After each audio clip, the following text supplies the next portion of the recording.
Westringia fruticosa, a low-maintenance beauty for your garden.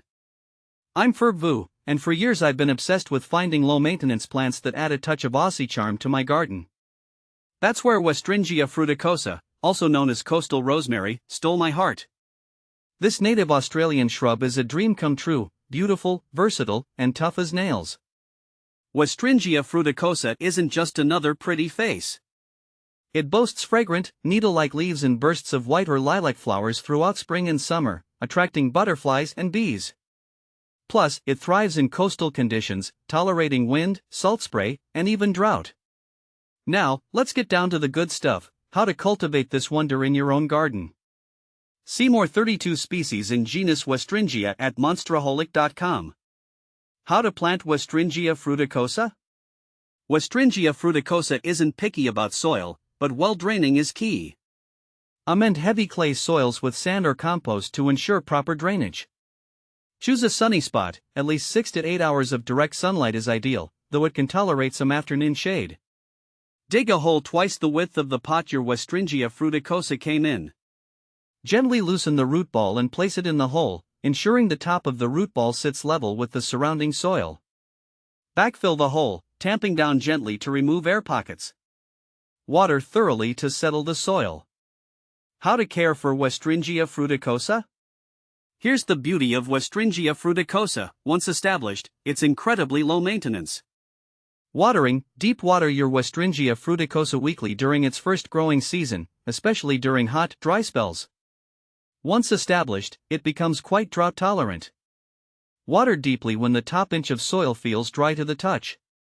Mulching: apply a 2 to 3 inch layer of organic mulch around the base of your Westringia fruticosa to retain moisture, suppress weeds, and regulate soil temperature. Fertilizing: feed your Westringia fruticosa a slow-release, balanced fertilizer once a year in spring. Pruning for a perfect Westringia fruticosa. Westringia fruticosa responds well to pruning, allowing you to shape it into a formal hedge, a low-growing border, or keep it bushy for a relaxed aesthetic. The best time to prune is after flowering has finished, typically in late summer or early autumn. Use sharp bypass pruners to remove leggy stems, encourage bushier growth, and maintain your desired shape. Avoid drastic pruning, as Westringia fruticosa doesn't recover well from heavy cuts. What to plant with Westringia fruticosa? Westringia fruticosa's versatility makes it a fantastic companion for a variety of plants. Here are a few ideas. Low-growing perennials: lavender, salvia, and ornamental grasses like pennisetum add pops of color and texture. Other Australian natives, grevillea, callistemon, and correa, create a stunning native plant haven. Roses: Westringia fruticosa's soft foliage provides a beautiful contrast to the bold blooms of roses. Additional tips for Westringia fruticosa success. Westringia fruticosa comes in a variety of cultivars with different flower colors, heights, and growth habits. Choose one that suits your needs and desired aesthetic. Established Westringia fruticosa is generally pest and disease resistant. However, keep an eye out for scale insects and treat them with an organic insecticidal soap if necessary.